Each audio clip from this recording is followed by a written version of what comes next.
জুলাইয়ের পরবর্তীতে বিভিন্নভাবে হিস্ট্রিটাকে ডিস্টোর্ট করা হচ্ছে। এমনভাবে ডিস্টোর্ট করা হচ্ছে কেন? কারণ আমরা জানি হিস্ট্রিটা হচ্ছে অলওয়েজ টুল অফ পাওয়ার। আমরা দেখছি হিস্ট্রি সবসময় স্টেট স্পন্সর, যে যার মতো করে হিস্ট্রিটাকে ওয়েপেনাইজ করে তার নিজের মতো করে সেটা লিখতে চায়। এটা হিস্ট্রিক্যাল একটা অ্যাকাউন্ট আছে, যেমন জাপানও এটা হয়েছিল, আপনার সোভিয়েত ইউনিয়নও এটা হয়েছিল, আপনার ইউএসএতে এটা হয়েছিল, রিসেন্ট আমরা ইন্ডিয়াতে যেটা দেখছি, আমরা হিস্ট্রিকে কীভাবে ডিস্টোর্ট করা হয়েছে। আর বাংলাদেশে তো 71 নিয়ে হচ্ছে আমরা দেখছি। শুধুমাত্র এখানেই বলা হয়েছে, এখানে খুব সুন্দর ফ্রেজ, আমি ডক্টর রুমি খানের লেখাটা পড়লাম, উনি বেশ ভালোভাবেই লিখছে। যেমন আমাদের 71-এর যে হিস্ট্রিটাকে যেভাবে লেখা হয়েছে সেটা হচ্ছে যে শুধুমাত্র পার্টিজান হিরোইজমটাকে ফোকাস করা হয়েছে, মানে সব জায়গায় পার্টিজান হিরোইজম। আর আমাদের যেই জায়গাগুলোকে বাদ দেওয়া হয়েছে সেটা হচ্ছে আনকমফোর্টেবল রিয়েলিটিসগুলোকে বাদ দিয়ে দেওয়া হয়েছে। 71 থেকে আমাদের অনেকগুলো আনকমফোর্টেবল রিয়েলিটিস বাদ দেওয়া হয়েছে। আমরা বেসিক্যালি হিস্ট্রি লিখি কি না, আমরা হিস্ট্রি লিখি হচ্ছে আমাদের ডিসকমফোর্ট আমরা অ্যাভয়েড করতে চাই, কিন্তু আমাদের হিস্ট্রি প্রয়োজন ডিসকমফোর্ট অ্যাভয়েড করার জন্য না, বরং আমাদের হিস্ট্রি প্রয়োজন হচ্ছে আমার ডিস্টোরশনকে আমাদের রেজিস্ট করতে হবে, আমাদের সত্যকে আমাদেরকে আঁকড়ে ধরতে হবে, এমব্রেস করতে হবে, কনফ্রন্ট ট্রুথ। তো সেই জায়গা থেকে যারা এই পুরো জার্নির পার্ট, মাহফুজ আমাদের উপদেষ্টা মাহফুজ আবদুল্লাহ ভাই, উনি বললেন যে আমাদের আসলে এই যে সংগ্রামের ইতিহাসটাকে আমাদেরকে লিপিবদ্ধ করতে হবে, যাতে করে হিস্ট্রিটাকে আরও ওয়েপেনাইজ না করা যায়, ট্রু সিনারিওটা যেন আসে। এখন এখানে অনেক ধরনের মিরর থাকবে, যেহেতু এটার মিরর অনেক, আমি যেভাবে জুলাইকে দেখেছি, নিশ্চয়ই এখানে অনেকে আছেন তার দৃষ্টিভঙ্গি এক না, এটা অনেকগুলো দৃষ্টিভঙ্গি থাকবে। প্রত্যেকটা দৃষ্টিভঙ্গি আসা উচিত, প্রত্যেকটা দৃষ্টিভঙ্গি। ভালো হিস্ট্রি খারাপ হিস্ট্রি বলতে কিছুই নাই, কারণ হিস্ট্রির কখনোই হচ্ছে কোয়ান্টিটেটিভ অবজেক্টিভ ইভ্যালুয়েশন সম্ভব না।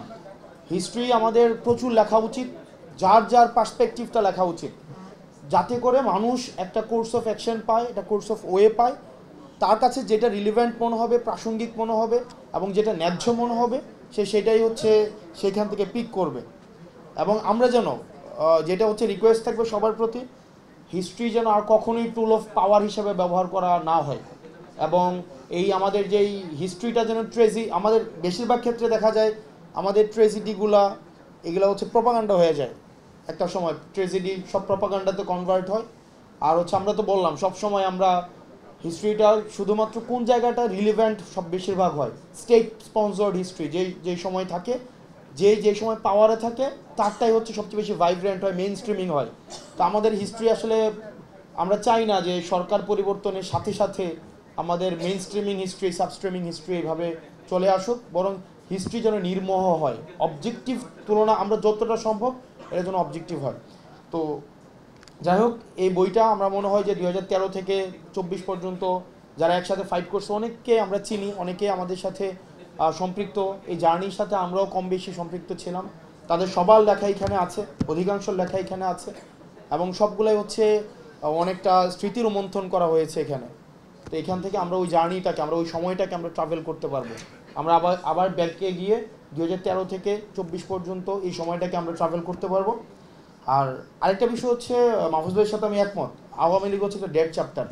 এখন এটা যেহেতু একটা মরা হাতি, এখন এটাকে অনেক বেশি যে যার মতো করে লাথি দিতে পারে, এটা সহজ, অনেক বেশি সহজ, এটা তো এখন একদম ডেড।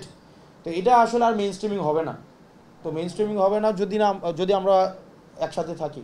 এখন আমরা যদি আবার হচ্ছে নিজেদের মধ্যে বিভিন্ন বর্গে বিভিন্ন গোত্রে ভাগ হয়ে যাই, তখন কিন্তু আবার হচ্ছে আমাদের জন্য ডিফিকাল্ট হবে। তখন আবার আওয়ামী লীগ বিভিন্ন নামে বিভিন্ন, এটা তো একটা মোটামুটি একটা ধর্ম। তো ওইভাবেই হচ্ছে এটার একটা আমরা বারবার করে বলে আসছি, এটার পবিত্র গ্রন্থ আছে একটা, এটার একটা হচ্ছে কিবলা আছে, মানে একটা ধর্মের যা যা থাকে এটা সবই আছে। আমরা সবগুলোকে, তো এখন আমাদের যেটা লাগবে যেটা হচ্ছে ইউনিটি লাগবে। মানে ইউনিটিতে আসলে আপনার ধর্মীয় বিশ্বাস, আপনার রাজনৈতিক বিশ্বাস অক্ষুণ্ণ রেখেও কিন্তু ইউনিটি সম্ভব।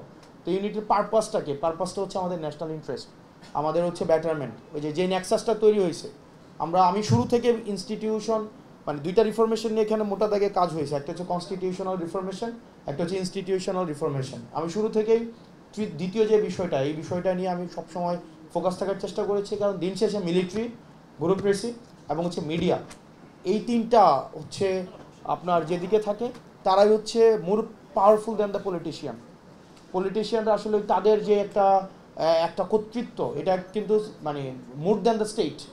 আমরা যে স্টেট নিয়ে বিভিন্ন সিভিল সোসাইটিতে আলোচনা হয়, বিভিন্ন জায়গায় আমি দেখি, অন্তত আমি একটু শাই ফিল করে আসতে। আমাকে গত 2 দিন আগে যখন বলা হয়েছিল এখানে আসার জন্য, আমি বলতেছি এখানে আসলে এই সোসাইটির সাথে আমার ফেসটা যায় না, মানে অনেকটা মানে যায় না, এটা মিলে না। তো একটু শাই ফিল করে, কিন্তু এই সোসাইটির সাথে মানে যখন কিন্তু আলোচনাগুলো আমরা শুনি, তো কিন্তু আমার মনে হয় যে আলোচনাগুলো অনেকটা হচ্ছে বাস্তবের সাথে আরও বেশি প্রাসঙ্গিক হওয়া জরুরি। আমাদের যেই তিনটা, আমাদের আজকে দেখেন মিলিটারি, এই মিডিয়া এবং হচ্ছে এই আমরা যেটাকে বলছি ব্যুরোক্রেসি। আমি কয়েকদিন আগে আমরা চিটাগাংয়ে ছিলাম, গত মে মাসে মনে হয় বা জুন মাসে। তো তাদের একটা সংস্কার যখনই করতে যাবেন দেখবেন হচ্ছে তারা এক হয়ে যায়, তাদের হচ্ছে ওই যে কমিউনাল ইন্টারেস্টে। ব্যুরোক্রেসি কিন্তু আমাদের এইটাকে যদি আমরা সংস্কার করতে না পারি, যে গভর্নমেন্টই আসুক চরম অজনপ্রিয় হবে। ইভেন যে গভর্নমেন্টই আসুক চরম অজনপ্রিয় হবে। আমি ভাবতেছিলাম যে আসলে আমাদের রাজনীতিবিদদের আসলে কোনো বৃহত্তর কল্যাণ সমিতি নাই, নাইলে ধরেন বিএনপির রাজনীতিবিদ, জামাতের রাজনীতিবিদ, এনসিপির রাজনীতিবিদ, সব জায়গায় দেখবেন একটা ঝামেলা, সাংবাদিক বৃহত্তর কল্যাণ সমিতি আছে, আপনি একটা কিছু একটা করতে যাবেন তারা এক হয়ে যাবে। এরপর হচ্ছে আমলাদের বৃহত্তর কল্যাণ সমিতি আছে, মানে তারা ইন্টারেস্টে যখন আঘাত লাগবে বা কোনো একটা আপনি ডিজিটাইজেশন বা ডিজিটালাইজেশন করতে যাবেন তারা এক হয়ে যাবে। তাদের কাজ হচ্ছে 10টা, এখন 5টা ডেস্কে কাজ হয়, দরকার হলে 2টা ধাপ বাড়ান, 7টা ধাপ হন, তারা কল্যাণ। আমার মনে হয় যেটা রাজনীতিবিদ, বৃহত্তর রাজনীতিবিদ কল্যাণ পরিষদ দরকার। এটা সব ধরনের রাজনীতিবিদ থাকবে, তো সব ধরনের রাজনীতিবিদ থাকবে সেখানে, কারণ দিন শেষে আমাদের ইন্টারেস্টটা কিন্তু সার্ভ হয় না, আমাদের ইন্টারেস্টটা আটকায় যায়। দেখেন আপনি দিন শেষে যেই ডিসিশনই নেন না কেন, দিন শেষে আটকায় যায় হচ্ছে আপনার ইয়াতে, এই সচিবালয়ে, সেক্রেটারিয়েটে। একটা উদাহরণ, সেক্রেটারিয়েটে কিছু আমি খুব ঝাড়ছিলাম গত কিছুদিন আগে, 3-4 দিন আগে, এবং আমি এটা আসলে খুবের বহিঃপ্রকাশ, মেটাফরি করতে বুঝাইছিলাম যে আপনার ওই যে মাইলস্টোনে যে দুঃখজনক ঘটনাটা ঘটেছে, এটা যদি আমাদের সেক্রেটারিয়েটে ঘটতো তাহলে এটা ভালো হতো, কারণ কিছু আউটকাম হইতো। তো এখানে কারণ হয়েছে কি, দেখেন সেক্রেটারিয়েট থেকে আগারগা পর্যন্ত দূরত্ব কতটুকু, ধরেন 20 মিনিটস যদি ট্রাফিক না থাকে। ওইখান থেকে একটা ফাইল আসতে 4.5 মাস লাগছে। তো ফাইলটা হচ্ছে কি 430টা পোস্ট খালি হয়েছিল আপনার, এটা 44-এর BCS-এর। তো ফাইলটা যদি 4 মাস আগে পাঠিয়ে দিত, এই 430 জনের চাকরি সংস্থান হইতো। ফাইল আসতে 4 মাস পরে ফাইল আসছে, আসার পরে দেখে রেজাল্ট আরও 4 মাস আগে হয়ে গেছে। একটা ফাইল পৌঁছাইছে যে 430টা পোস্টে আরও বেশি আপনি অ্যালোকেট করেন, স্টুডেন্টদেরকে আরও রেজাল্ট দেন। তাহলে এই যে দেখেন আপনার ইভেন সংসদ ভবন, আমি শুনছি একজন সাবেক সংসদ বলছিলেন, সংসদ ভবনের যে সিঁড়িগুলো আছে না সামনে, যে ওই যেখানে জানাজা হয়, সংসদ ভবনে পার্লামেন্টের জানাজা হয় না, ওখানের একটা হচ্ছে সংস্কার কার্যক্রমের একটা বাজেট পাস হয়েছিল, ওটা 14 মাস লাগছিল। মানে যে পার্লামেন্টের সিঁড়ির কার্যক্রম, এটা 14 মাস লাগছে, পাস হওয়ার পরও কাজ, মানে ফাইলটা আসতে 14 মাস লাগছে। এখন এই জিনিসগুলো আপনার কাছে মনে হতে পারে খুবই সিলি বিষয়, কিন্তু যদি ব্যুরোক্রেট আমরা গতিশীল না করতে পারি, আমরা তাদেরকে আসলে প্রতিপক্ষ বানাচ্ছি না। গতকাল থেকে আমি ঢাকার বিভিন্ন জায়গায় কিন্তু আলাপ আলোচনা হয়েছে, এগুলো আমাদের কানে আসছে। বিভিন্ন ব্যুরোক্রেট যারা আছে তারা একসাথ হয়েছে, তারা এনসিপি বা আমাদেরকে শত্রুগণ্য করছেন। আসলে এটা ব্যাপারটা এমন না, এখানে শত্রুগণ্য করার কোনো বিষয় না। আমরা যেটা চাচ্ছি, এই প্রজন্ম কিন্তু অনেক ফাস্ট। আপনি যদি ওই মানদাতার আমল 1977 সালে কেমনে চিঠি বিনিময় হয়েছে ওইভাবে দেখেন, তাহলে কিন্তু হবে না। আমরা ইয়াঙ্গার, আমরা যে কীভাবে জোরে দৌড়াইতে হয়, কিন্তু আপনারা হয়তো রাস্তাটা চিনেন। ওই যে ওই দিন বলতেছিল একজন, the younger knows how to run ফাস্টার but the এল্ডার knows the rule. আপনারা রাস্তাটা চিনেন, এটা আমরা জানি, কিন্তু আমরা কিন্তু জোরে দৌড়াইতে পারি। এখন আপনি যদি আমাদের সাথে তাল না মিলাইতে পারেন, এটা কিন্তু পরবর্তীতে যে একটা ক্ষোভ তৈরি হচ্ছে, এটার কিন্তু বহিঃপ্রকাশ খুব শীঘ্রই ঘটবে, এবং সেটা এই ব্যুরোক্রেট আমলাদের উপরে। এখন এই কারণে আমরা চাই একটা সফিস্টিকেটেড একটা আমলা, ইন্টেলেকচুয়ালি ইনভেস্টেড, এবং এটা আধুনিক হইতে হবে।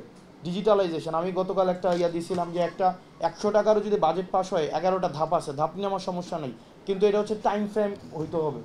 3 দিন 4 দিন 5 দিনের মধ্যে এটা করতে হবে, না হয় বাংলাদেশের যে রাজনৈতিক দলই ক্ষমতায় আসুক না কেন, তারা হচ্ছে প্রপারলি ফাংশন করতে পারবে না, কোনোভাবেই পারবে না। তো এই জিনিসগুলো নিয়ে আমরা মনে করি আপনাদের একটু, আমি প্রবলেমটা নিয়ে কথা বলছি, সমাধানগুলো আপনাদের থেকে আসা উচিত। আমরা রাজনীতিবিদ যারা আমরা রাজনীতি করছি, আমরা প্রবলেম নিয়েই কথা বলবো। আর সমাধান মানে আপনারা আমাদেরকে গাইডলাইন দেবেন, ওগুলাকে আবার ইমপ্লিমেন্ট করার জন্য আমরা হচ্ছে সম্মতি উৎপাদন করব জনগণের মধ্য থেকে, এটাই আমাদের কাজ। তো ভালো থাকবেন, সুস্থ থাকবেন, আপনাদের সাথে দেখা হবে। অগ্নিঝরা বর্ষার এই টাইম ফ্রেমে আমরা ট্রাভেল করতে থাকবো। ভালো থাকবেন। আসসালামু আলাইকুম।